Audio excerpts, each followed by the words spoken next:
This is Democracy Now!, democracynow.org, The War and Peace Report. I'm Amy Goodman.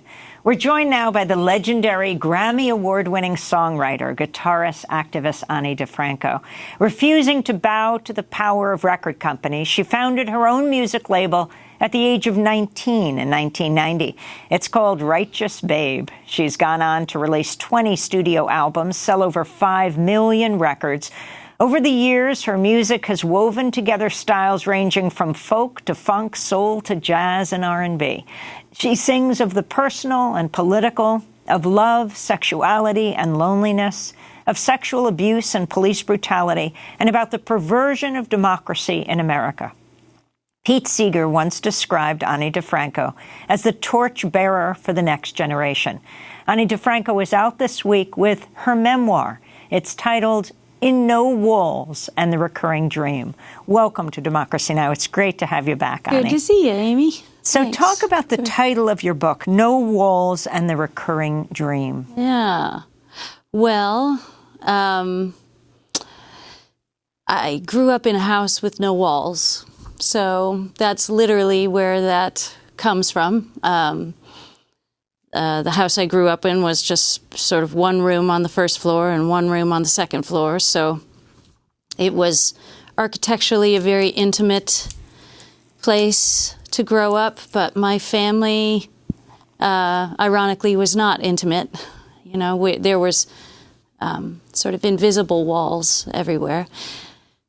And for me, you know, for my little poet brain, that metaphorically just, I think, resonates through my whole life, you know, and hence pops up on places like the cover of my first book, you know, just sort of dealing with the tension of intimacy and exposure and vulnerability and privacy and, I don't know. Who was your nuclear family then, growing up? My mother and father were both immigrants, older for, you know, my dad was 50 when I was born and my mom 40. So that, my mother from Canada, my dad from Italy, and then my brother and I, just two kids. And my parents were also unusually progressive for their era. You know, so I was very lucky in that sense to be given some good information early on. But yeah, we also just had a lot of issues as a family. My parents weren't happy together, and that, you know, influenced the atmosphere in this very vulnerable space. Do you wish they had separated then? Would that have been healthier for you? They did separate when I was about 9, and that was better. Yeah, it was better. You know, it's the kind of relief that a lot of divorces bring. Well, oddly, my parents never got officially divorced. They separated for, you know, spent many decades living apart, but always officially married. I think there was something in my father that was unable to get divorced, you know, so. So you say they separated at 9. That's when you started singing publicly. Yeah, yeah, do the math.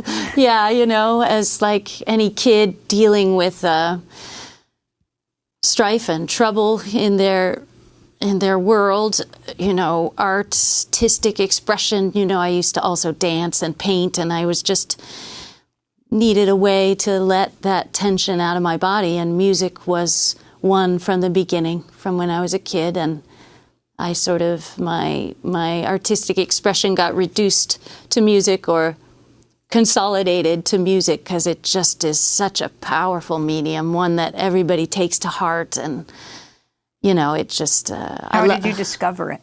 I don't know. When I was 9, I decided I wanted to play guitar. I can't remember where the idea came from, but my parents humored me, got me a little guitar, and at the guitar shop where the guitar came from, I met a man who's featured in my little story, Michael Meldrum, who was a local in Buffalo, New York. He was a songwriter, barfly, man about town, you know, sort of unofficial mayor of Buffalo. Everybody knows him.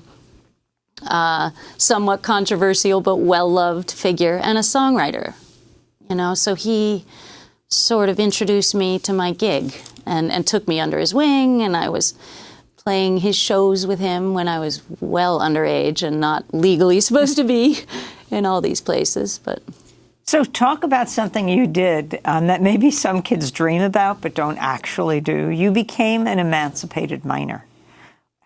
Why? How did you emancipate yourself? Well, not officially, unfortunately, because being legally emancipated gives you all kinds of rights, which I did not have as an unofficially emancipated minor, just trying to sort of pass in the adult world. My mother, when I was 11, I was living in an apartment with my mother, and she decided to move out of state and reinvent her life. And I went and checked out rural Connecticut with her, where she was going to land, and I just couldn't get my head around it. So I stayed behind in Buffalo, and that was when I was 15. She moved. So when I was on my own from then on, and it was tricky, you know, because people don't want to rent you an apartment. They don't want to give you a job, given that it's all illegal. So I had to, you know, it was all, my whole life was under the table. And I just found adults that were either believed the age I wrote on the job application form, or, you know, were cool with my fake ID that I used to start playing music in bars and stuff, or just were willing to bend the rules for me. You celebrated your 16th birthday in the Buffalo Greyhound station? Yeah, that was a memorable birthday. I was sort of in transition from one living situation to the other, so I just think it's funny that my sweet 16 was, you know, a little gnarly. Do you think music saved you? Absolutely.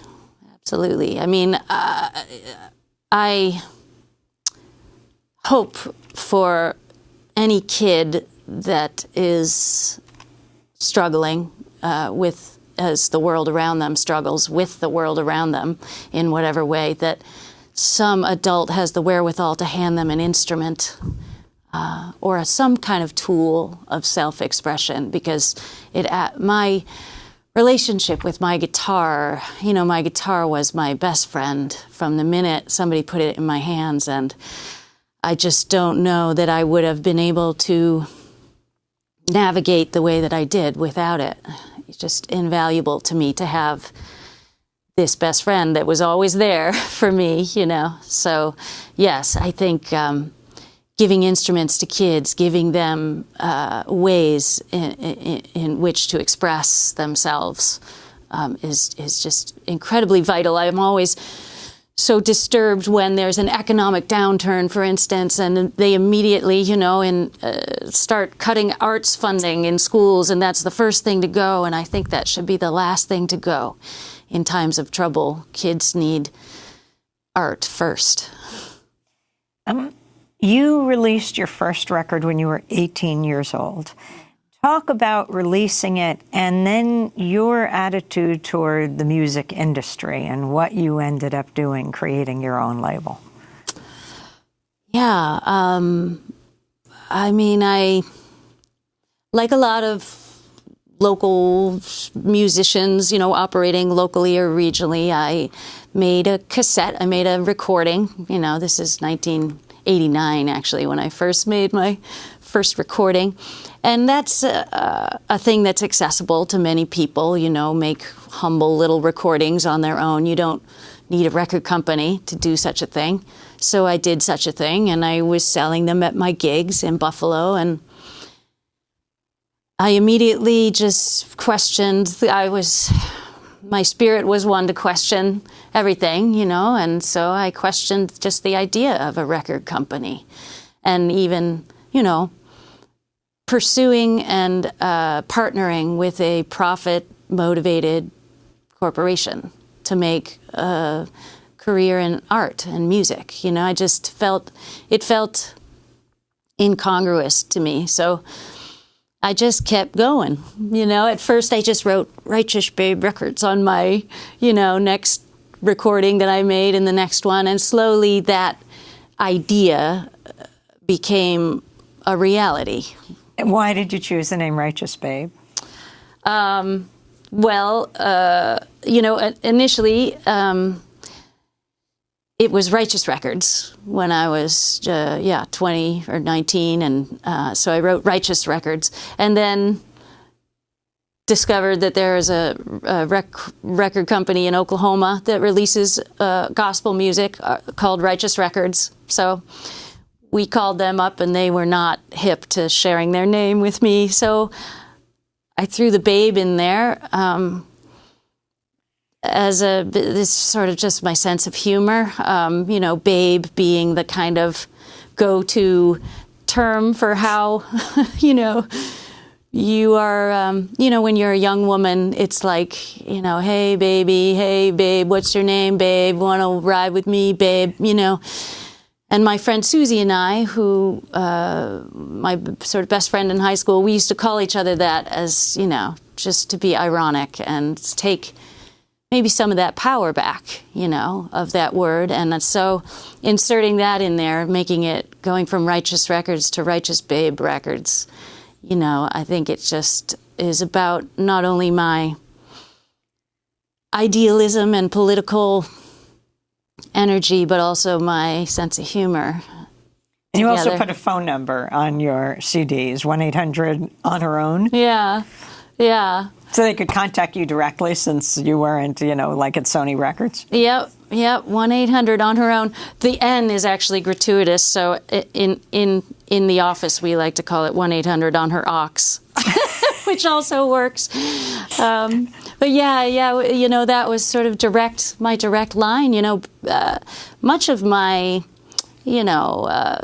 building of Righteous Babe and this sort of model for being independent without the music industry was done pre-internet, which I think is notable and hopeful for, it's you don't even need the internet to cut out the middlemen, really, and so the 800 line was an immediate kind of activist hotline, queer youth counseling, people would call up for a lot of reasons other than to buy a tape, and so it's always been a kind of a powerful link, that 800 line between myself and my listeners. Talk about your political evolution, everything from feminist power to body image, menstruation, queer pride. How did you make your way and develop your sensibility and your politics? Just from my life, my experiences. I just talk about my reality in my songs, and just my life and experience not being the baseline experience that is portrayed in folk song traditionally. I've been working on the railroad, and Jimmy's going off to war, and lots of male experiences have of course dominated all of our genres of music and media and culture. And so I think just even having a female experience, guiding the storytelling was, and unabashedly female. I didn't try to fit myself into, the genre as it was shown to me. I was inserting myself, into this culture of folk and roots music that I entered pretty early on. And a lot of the old school people like Pete Seeger, though I looked different and sounded different and was singing about different stuff, recognized the kinship and brought me into the fray. Talk about Pete. I mean, we just passed the 100th anniversary of his birth. Yeah. Talk about your evolving relationship with Pete Seeger and how you discovered him and what he meant to you. Yeah. Yeah, well, he was one that was immediately, he was not, he did not recoil from my shaved head and my jackboots and my little nose piercing or earring in the nose, as they used to call it in those days. he saw through the difference of uniform immediately and said, "Comrade, come here, you know, let's do some stuff." And he used to tap me, you know, for, you know, partnership in all kinds of activities and benefits. And, you know, I played his, the festival, the Clearwater Hudson River Revival, many, many years, a festival that he and his wife Toshi founded. And you're playing again in and June, I'm playing right? again this year. Yeah, you know, I mean, which was set up to clean up the Hudson River, such an important lifeline for this part of the world, and so horribly polluted by GE and others over the decades. So, yeah, Pete was just a shining and tireless example of, you know, not just a powerful activist, but a powerful spirit, you know. He always communicated so clearly the why behind what he and we are doing, you know.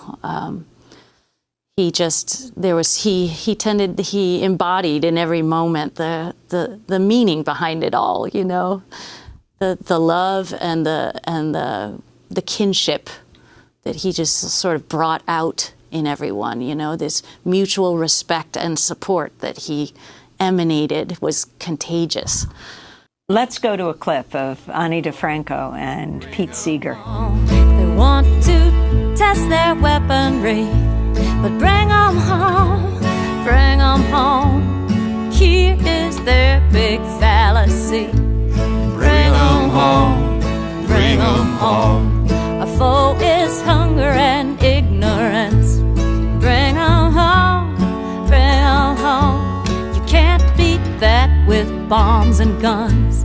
Bring 'em home, bring 'em home. I may be right, I may be wrong. Bring 'em home, bring 'em home. But I got a right to sing this song. Bring 'em home, bring 'em home. Isn't that the wonderful thing about America? You got a right to be wrong. That's Ani DiFranco and Pete Seeger. This is Democracy Now! Ani is our guest, and her book is just out. It's called No Walls and the Recurring Dream. Well, as you talk about realities that we're dreaming up together, let's talk about reality and the reality of what's happening right here now in the United States. As we speak, you're just about to do a big event tonight with Cecile Richards, the former head of Planned Parenthood Federation of America. She has just formed a new organization called Supermajority. How important is reproductive rights to you and your singing and your life, and why you feel it's so critical to speak out on this issue? Yeah, I mean, I am 48 years old now. I have a couple of kids. I'm married to a fella who got a vasectomy. So it's not essential to me any longer in my individual life.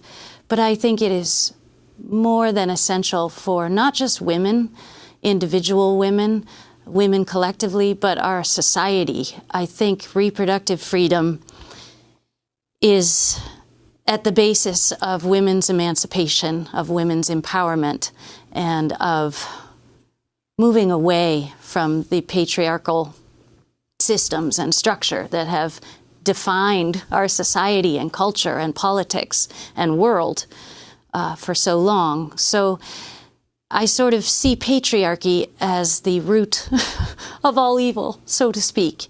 You know, this basically what I know about existence, the little that I've gotten from being around for these 48 years, is that balance is the stuff of peace. You know, that perfection is not natural, but balance is what it takes, you know, in an ecosystem, in a body, in a political arena.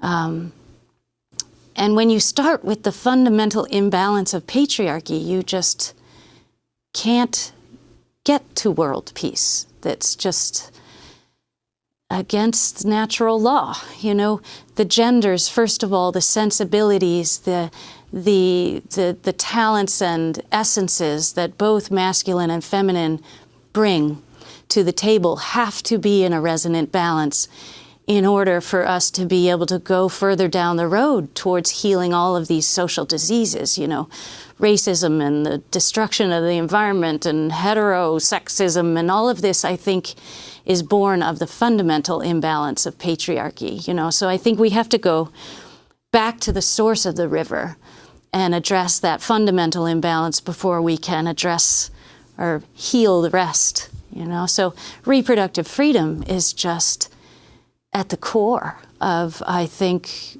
world peace. What's a song you'd like us to play right now around reproductive rights, around women's equal justice? Maybe Lost Woman? Oh, no. I would say Play God, which is on my last record. This is Play God.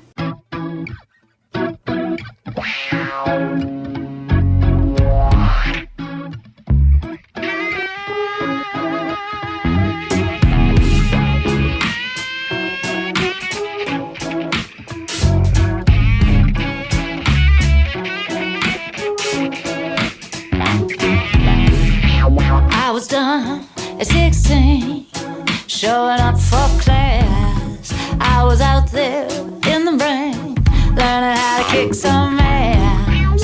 I was done at 16, using my mama's key. It was all on me, it was all on me. Weren't no free rides, weren't no IOU.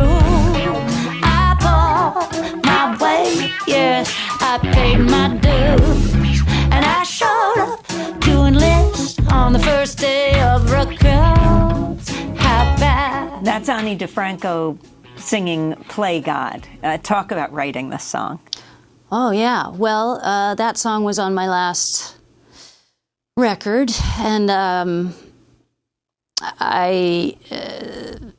remember I was in a hotel room working on it, and when I got to the refrain of the chorus, I sort of paused, I remember, and thought, oh boy, can I say this? You know, like, here we go again.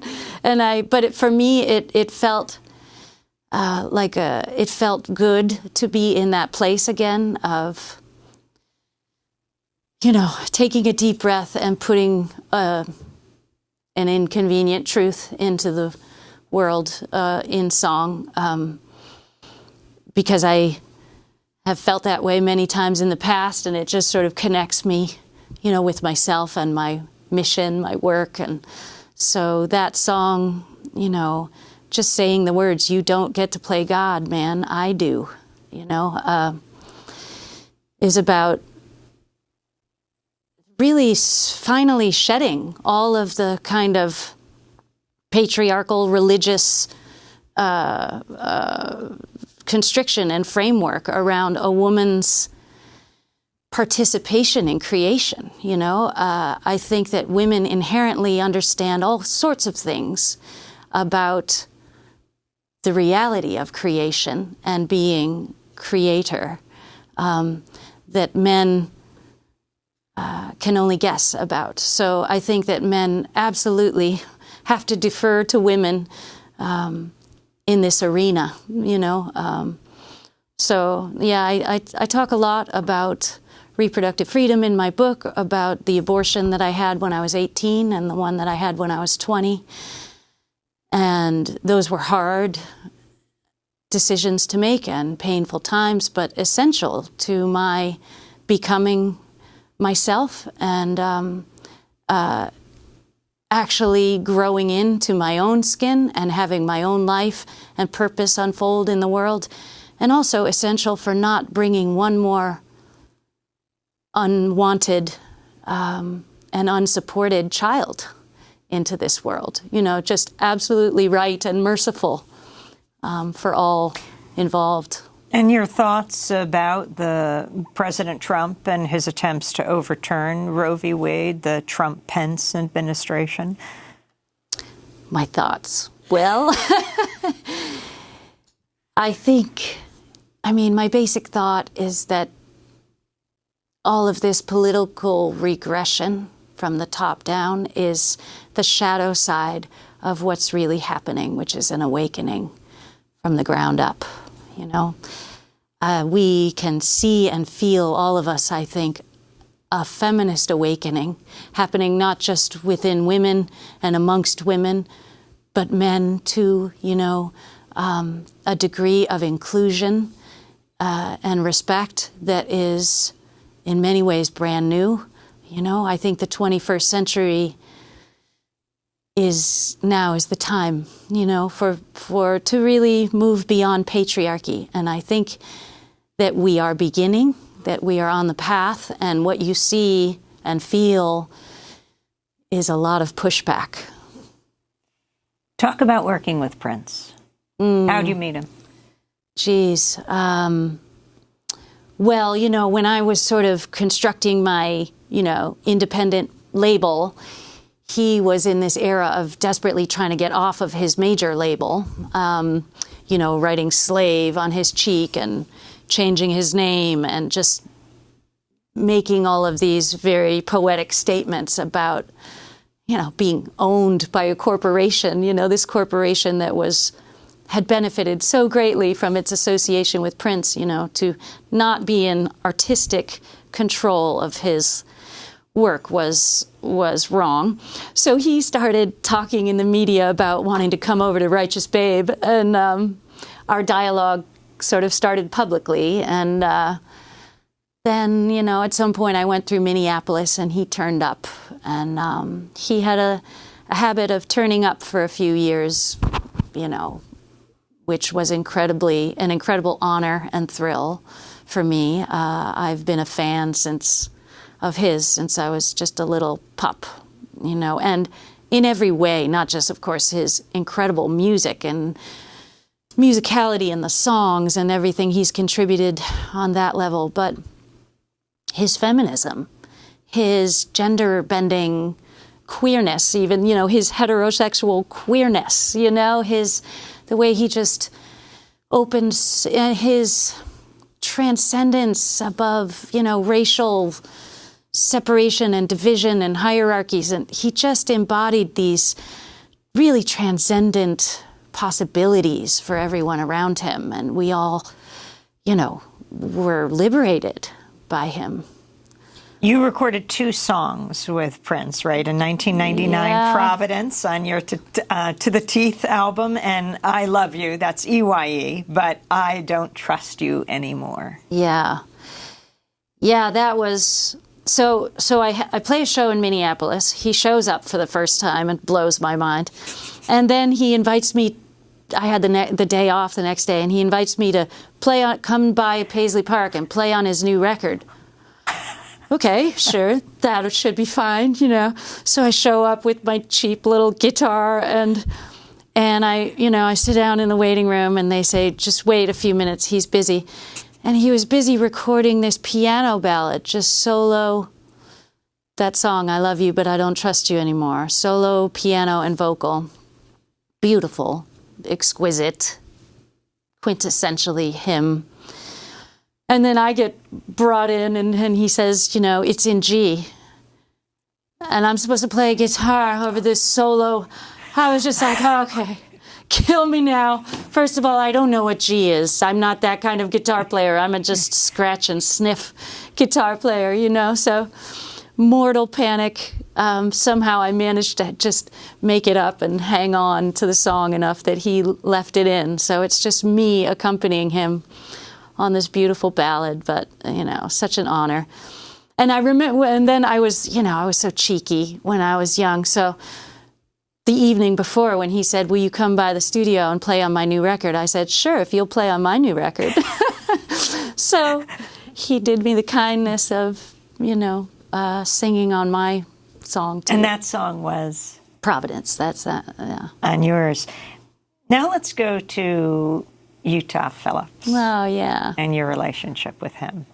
Yeah, Utah, you know, was another, you know, great, you know, sort of in the classic model of the folk singer, oral historian, storyteller, you know, traveler, you know, gatherer of American history, that all of that stuff that never makes it into the history books, the people's history. You know, he was a a great purveyor of that. And I met him early on in the folk, circuit. And once again, it was just immediate, kindredness, And I was really enamored of his storytelling in particular. I felt like his performances were all about the stories, and the songs were kind of the foil, which is, a reverse of the usual script. But only his songs had ever made it on record, So, and I thought a big part of his art is missing in documentation. So I released a few records on Righteous Babe of his stories, and I sort of, the first one, I just took live recordings of him doing his thing, and I sort of put a musical backdrop to it just to make it, more listenable on record. And then we did a second record like that, that we did live, where me and my band performed with him as he told another series of stories. And, I was just trying to get Utah's work and wisdom and to a younger generation, my audience, and it seemed to work. And I got to the microphone and I looked out over that multitude of faces and I said something to the effect of, "You're about to be told one more time that you're America's most valuable natural resource. Have you seen what they do to valuable natural resources?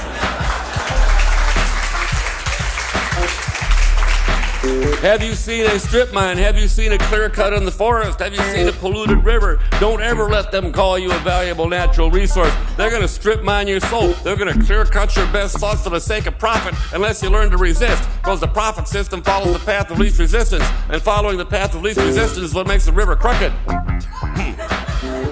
I remember when he died, he loved baseball, right? And they had the memorial service on the Diamond there in Nevada City, where he loved to watch the kids play. Yeah. And he would go up to the hot dog stand, and they had already been told by his partner, do not give him hot dogs. He died of congestive heart failure. So they would say, "Mr. Phillips, we don't have any more," as they would give to everyone else. Yeah.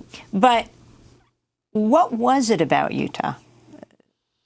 I mean, not only did we have similar jobs that we constructed for ourselves, but we had similar spirits, I mean, you would never guess it looking at us, because he looks like, Santa Claus, in a hobo outfit, and I look like whatever I look like, depending on the week. But, we were both kind of angry, kind of in love with America, kind of, use a lot of humor to get through, use a lot of humor in our performances to talk about the hard stuff, a little spoonful of sugar,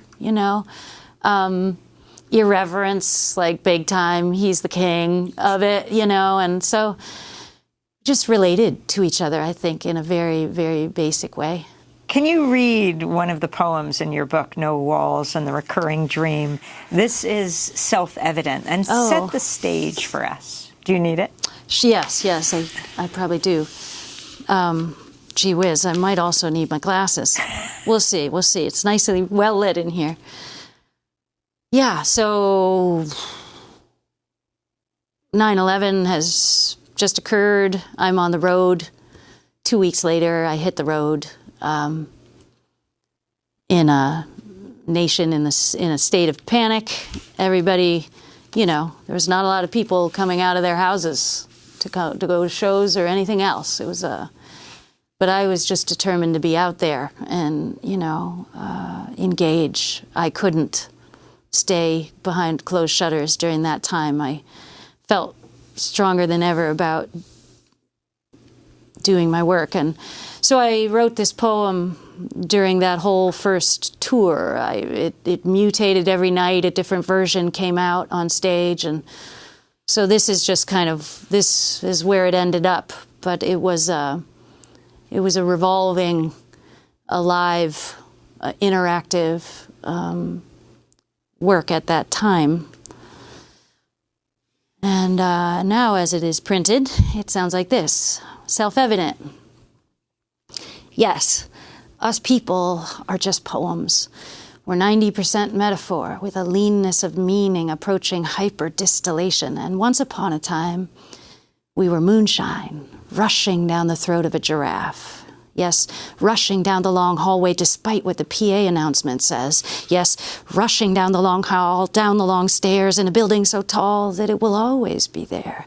Yes, it's part of a pair, there on the bow of Noah's Ark, the most prestigious couple just kicking back, parked against a perfectly blue sky, on a morning beatific in its Indian summer breeze, on the day that America fell to its knees, after strutting around for a century without saying thank you or please.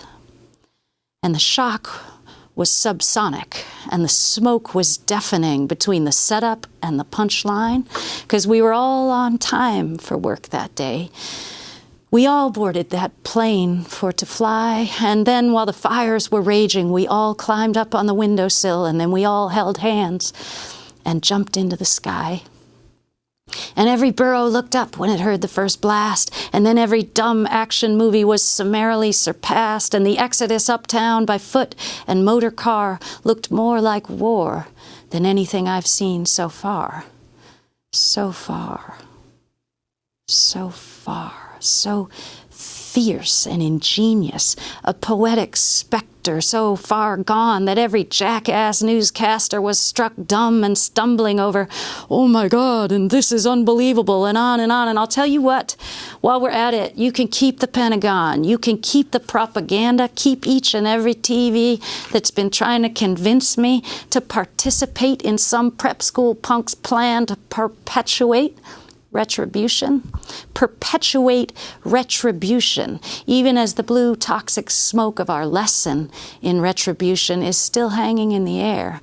And there's ash on our shoes, and there's ash in our hair, and there's a fine silt on every mantle from Hell's Kitchen to Brooklyn, and the streets are full of stories, sudden twists and near misses, and soon every open bar is crammed to the rafters with tales of narrowly averted disasters, and the whiskey is flowing like never before, as all over the country, folks just shake their heads and pour. So here's a toast to all the folks that live in Palestine, Afghanistan, Iraq, El Salvador. Here's a toast to the folks living on the Pine Ridge Reservation under the stone-cold gaze of Mount Rushmore. Here's a toast to all those nurses and doctors who daily provide women with a choice, who stand down a threat the size of Oklahoma City just to listen to a young woman's voice. Here's a toast to all the folks on death row right now, awaiting the executioner's guillotine, who are shackled there with dread and can only escape into their heads to find peace in the form of a dream. Peace in the form of a dream. 'Cause take away our PlayStations, we are a third world nation under the thumb of some blue blood royal son who stole the Oval Office and that phony election. I mean, it don't take a weatherman to look around and see the weather. Jeb said he'd deliver Florida, folks, and boy, did he ever.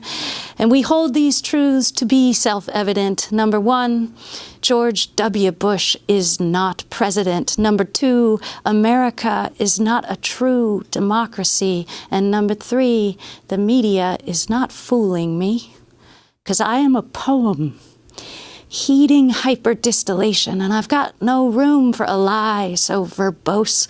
I'm looking out over my whole human family, and I'm raising my glass in a toast. Here's to our last drink of fossil fuels. May we vow to get off of this sauce, shoo away the swarms of commuter planes, and find that train ticket we lost. 'Cause once upon a time, the line followed the river and peeked into all the backyards. And the laundry was waving, and the graffiti was teasing us from brick walls and bridges. We were rolling over ridges, through valleys, under stars. I dream of touring like Duke Ellington in my own railroad car. I dream of waiting on the tall, blonde wooden benches in a grand station aglow with grace, and then standing out on the platform and feeling the air on my face. Give back the night its distant whistle. Give the darkness back its soul. Give the big oil companies the finger, finally, and relearn how to rock and roll. Yes, the lessons are all around us, and a truth is waiting there. So it's time to pick through the rubble, clean the streets, clear the air, get our government to pull its big out of the sand of someone else's desert, put it back in its pants, quit the hypocritical chance of freedom forever. Because when one lone phone rang in 2001, at 10 after 9 on 911, which is the number we all called when that lone phone rang, right off the wall, right off our desk, and down the long hall, down the long stairs, in a building so tall that the whole world turned just to watch it fall. And while we're at it, remember the first time around? The bomb, the Ryder truck, the parking garage, the princess that didn't even feel the pee? Remember joking around in our apartment on Avenue D?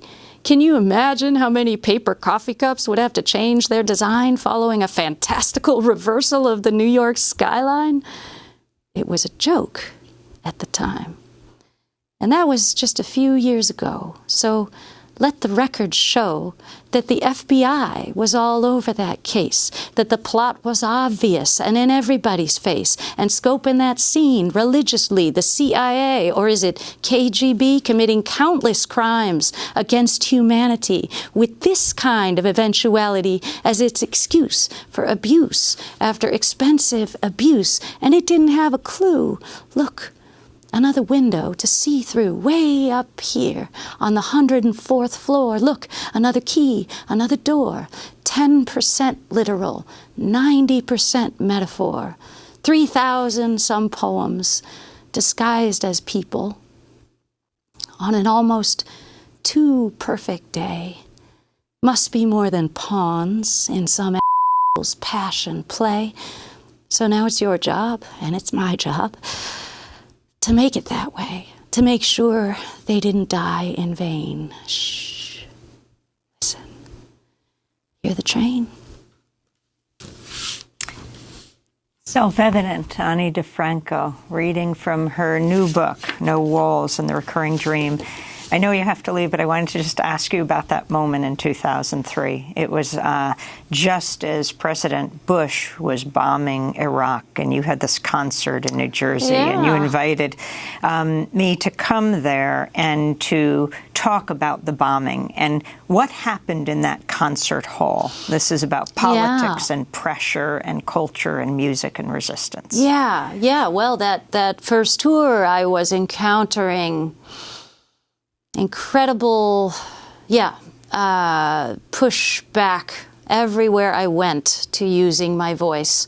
I believe that night our plan was to have you come and table in the lobby of the New Jersey Performing Arts Center, or wherever we were. We were somewhere in New Jersey. Yes. And so this was one of many instances during that time period where the owners of the venue said, no, we will not allow this political tabling. And I said, is that legal? I mean, this is my show. And they said, basically, we rent you the stage for the evening for your freedom of expression. The lobby is ours. So I said, okay, Amy, you have to speak from stage. And we were talking about the importance of independent media. If this war is going to take place in Iraq, you got to find a place where you can hear about it honestly from the ground in Iraq to here in the United States. Yeah. And so many media sources falling into lockstep with these White House press releases, and there's just the silencing of criticism. It was unpatriotic to criticize in that moment. And that vibe was further spread than you would think, if you weren't there. So then I invited you to speak from stage, and they said, we'll shut the show down. They threatened to shut down the show. And it was a standoff. It was really intense. There were big, goony guys standing at the front of house board behind my sound guy, and they said, "We're going to pull the plug on the show. You can't." And we insisted. I insisted. You came out. You spoke to the audience. they couldn't pull the plug. There was 3,000 people in their seats. You did your thing, I did my thing. You know, democracy won that night. But it was a perilous time for democracy, for sure. Fear is an incredible tool of repression. Do you think there's more or less fear right now, from Bush to Trump? I think the fear is being whipped up as much and as widely as they can manage it. But I do believe, you know, I travel every day through the world and I experience the reality of people in this country, which is one of mutual respect and openness towards each other. You know, I get in car share rides every day. I get in somebody's car and I meet them and I talk to them, you know, every day out here, and all kinds of people, and we find things to talk about and we find common ground, and it's nothing like the America that they are trying to foist upon us. Ani DiFranco, thanks so much for spending this time with us. I know you have to move on to your next gig. Yes, Ani DiFranco, the Grammy-winning musician, feminist icon, one of the first artists to create her own label. It was 1990, has sold over 5.5 million albums on her own Righteous Babe Records. Well, Ani DiFranco has just published her memoir. It's called No Walls and the Recurring Dream. I'm Amy Goodman. Thanks so much for joining us.